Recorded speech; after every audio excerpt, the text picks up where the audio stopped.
Hey guys, welcome back to my channel. So as you can see, it's a different atmosphere today. I'm in my car and I'm going to give you guys a crazy horror story from a client. I know these are really popular. They've been for like a year or two now going through YouTube, and I've never had a chance to do one. And since we're in this quarantine state, I figure why not give you guys one of my worst client stories ever. If this is something you want to watch, stay tuned. Now, you always hear hairdressers when they do these videos talk about warning signs. You got to remember, I always did hair. I always loved hair. I did it on clients that were friends, family, friends of family. And I never really got into the salon experience with real clients until I decided to get my license about a year and a half ago. So this is my first full year into working in a salon and my second salon because I had a bad experience in my first salon, and that's a whole other story that I have to tell you guys in the future. But I was very naive. I wanted clients. I was trying to build. It's hard. 80% of people coming out of hair school usually don't make it through the first year because they cannot build a clientele. So I was always told, grab what you can, do what you can, work crazy hours. This way you can get all kinds of people coming in. And then as you build and build and build and build, then you can slowly wean out what you don't want to do, what kind of people you don't want to do. So that's what I was doing.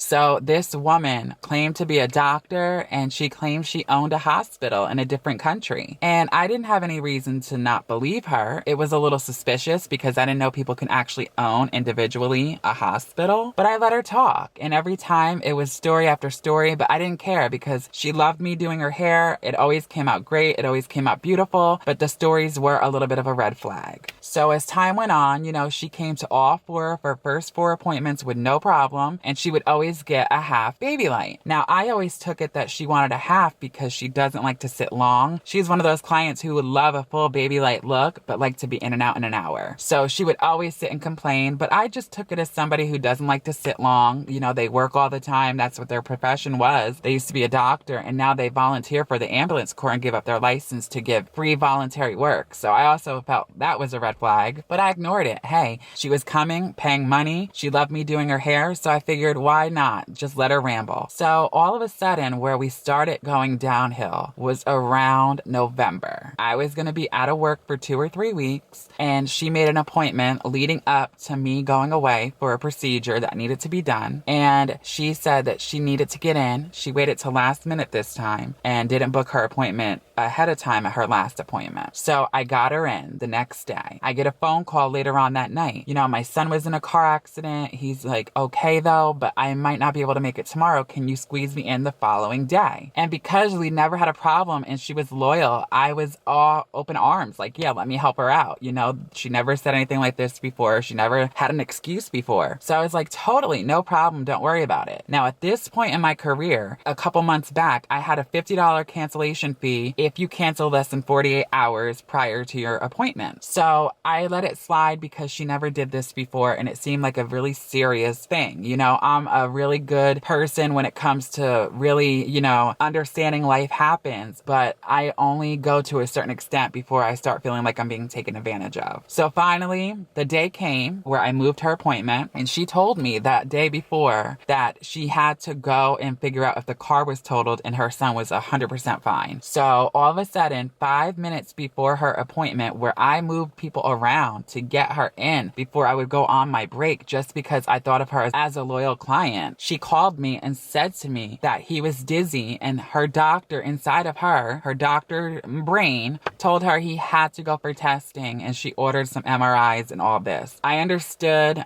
I let it slide. She booked the appointment that day then for the following week on my last day that I was working before I was going in for a procedure and had to have 3 weeks off.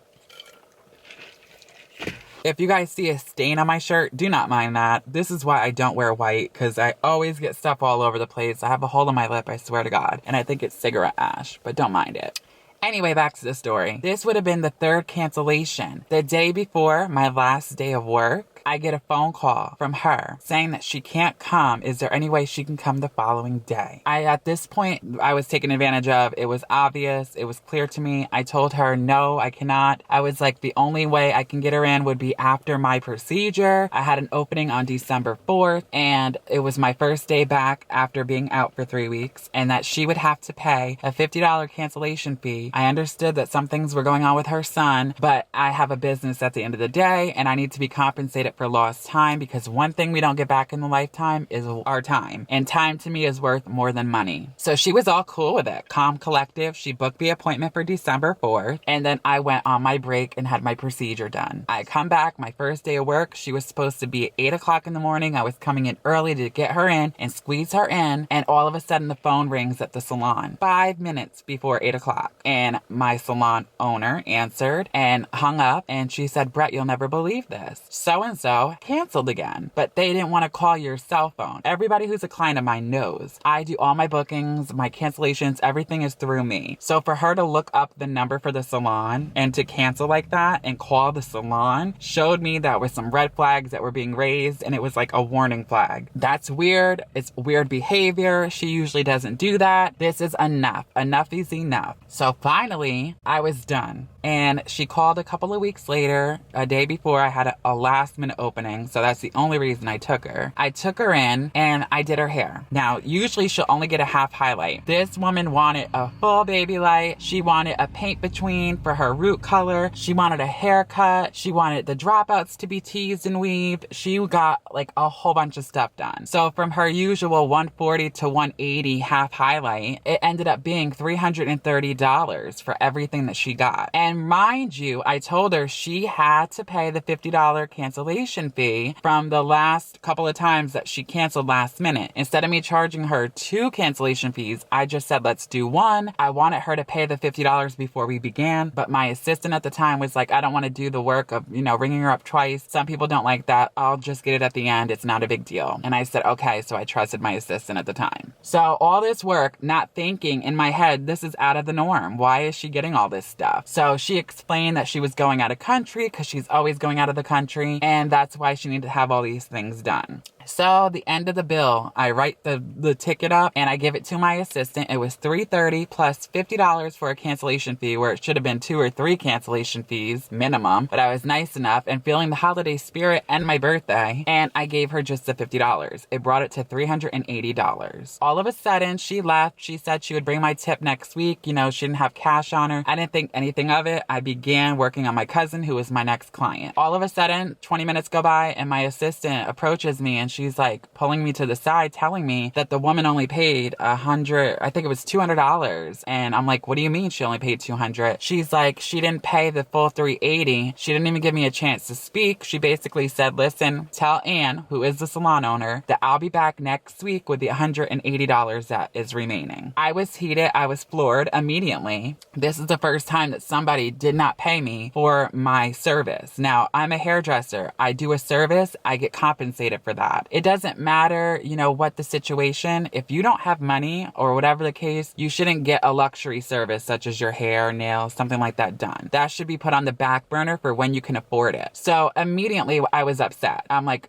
this all adds up now. She's telling me that she had something coming up for the holidays and she's going out of state and she's getting all these things done she never got done before. And then when she told me, my assistant, that she paid $200, that's right around the amount that she usually would pay. So she knew that she only had that much money when she came in and wanted all these things done. So to me, it was a plan from the beginning, and I was extremely floored. So then my assistant goes on to tell me in front of my cousin, as I'm doing his bleach and tone, that she said she left her wallet home with her license, or she left it at the ambulance corps or something. And that is not true. And the red flag waved in my head again, because me and my cousin both, and he verified this because I thought maybe it's just my mind playing tricks on me. She had her wallet laying out on top of her pocketbook, on top of my station, cancellation and you could see her license. So for her to say there was no wallet or no license, it's a complete lie. My assistant didn't notice that. She's never had to deal with anything like this before. So it wasn't her fault. I let her know that. It's not that serious. We'll hope that she comes. And my assistant was like, give her a chance, give her a chance. So 5 times in 2 weeks later, 5 different lies, she finally showed up and paid the bill with a $60 tip. So she ended up bringing $180, $240. So $60 tip for me and the remaining $180 for the bill.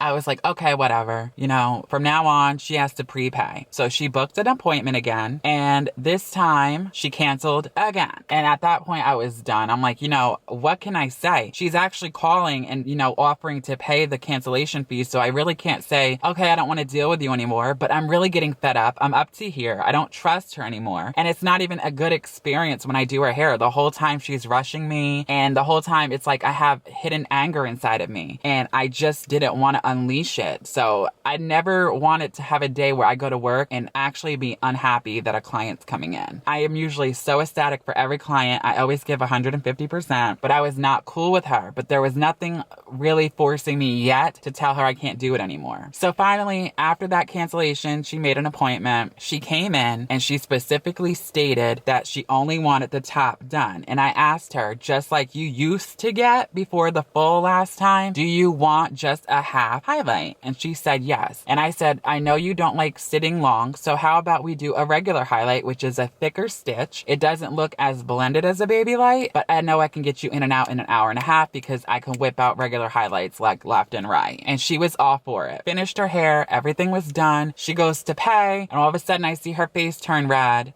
And I looked at my salon owner, and after she left, she didn't even say goodbye. My salon owner came up to me and she said she only paid me $100. It was $140, and she was $40 short and a tip short. She claimed she was going to bring me back a tip. At this point, this broke the camel's back. At this point, I'm done. Like, I don't need to search for a worse reason. You're taking advantage of my time and I'm not being compensated. Now, I ended up not talking to her. The salon owner talked to her, Anne, and she said she was coming back in an hour, that her money that she transferred to her savings account, which was $8,000, wasn't in her account yet, and she had to go to a bank, and the nearest one was 30 minutes away. Mind you, she lives about an hour and a half away. So when she left, I told my salon owner, other clients that were in our seats, how much you want to bet that in about an hour and a half, I'll get a phone call on the salon phone, not me personally, stating that that bank couldn't do it, so she has to go to another bank and ask if she can just come in the morning. So an hour and a half go by to the very minute, I kid you guys not, she called the salon phone stating she's at her house and they didn't allow her to do it. She had to go to Matamoros, which was in Pennsylvania, an hour away, and that it would be easier for her to bring it in the morning. At this point, it's all laughs. We're all joking and laughing about it. Like, think about it. What person owns a hospital in a different country that I'm not going to name, that they claim, and they used to be a doctor and they gave up that doctor title to be a volunteer ambulance person. And then their son has like 25 lives because every time she came to me, he was near death the day before. I mean, come on, like, it's all red flags. Pathological is not the word. It's way worse than that. I've never dealt with a person in my entire life, not even just my career, my entire life, that was like this, filled with lies. Like, everything that came out of her mouth, I truly believe in her mind, she believed was real and true.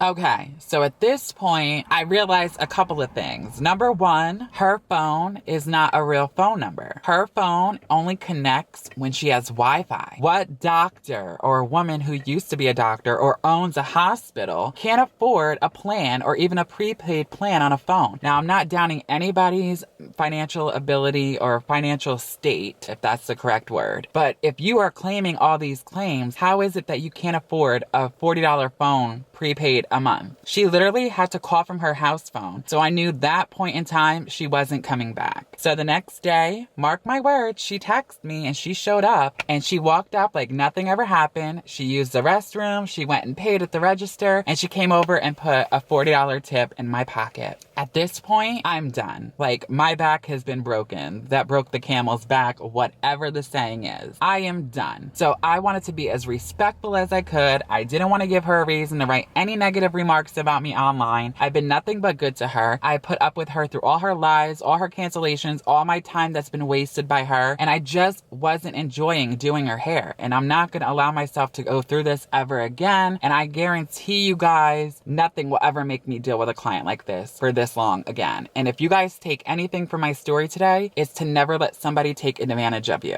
So after she put the money in my pocket, I told my client I would be right back, and I asked her if I could speak to her outside. Mind you, she booked an appointment the day before she left for 4 weeks later because she was going away and she wanted her hair done again and she wanted a half highlight. So at this point, I have another appointment with her. I already haven't been paid twice. Yes, she paid. The last time it took her 2 weeks. This time it took her 24 hours, but I should be paid the moment that I do my service. So I bring her outside and I say, look, this isn't working anymore. I was very classy, very grateful and humble. I thank you so much for, trusting me and coming to me and investing your money into me, but this isn't going to work. And she was like immediately defensive. Like, what's not going to work? I was like, you haven't paid me, 2 times because of whatever reason. Oh yeah, but things happen and blah, blah, blah. And I'm like, I understand that, but 2 times in a row, not to mention the 7 cancellations. And she got immediately loud and defensive and in my face. And the best thing I could tell you guys what to do in this situation is be the bigger person and give her no reason to go down your name. So I simply looked at her and I said, I'm not going to argue with you. This is not how I run my business. God bless. Take care. And I turned around and walked back into the salon as she insisted on yelling and making a scene. Now, Brett Ryan 3 years ago, I would have been telling that bitch off.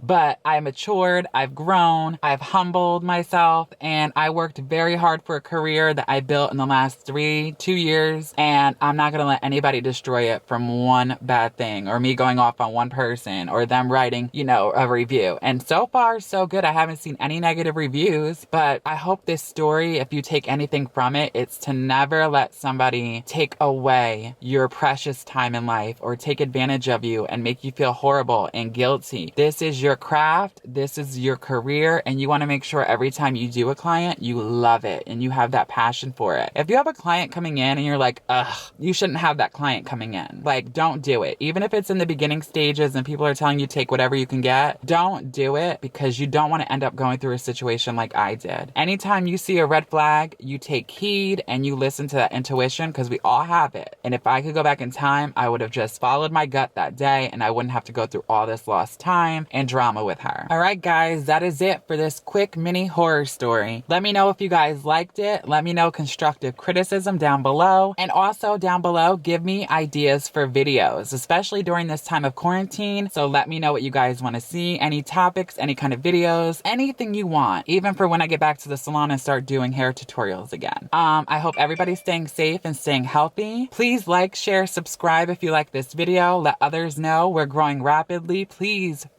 join the family. We're working on 700 and I love you guys so much. I hope you guys enjoyed this quick mini horror story in my car. Until the next time, so long for now.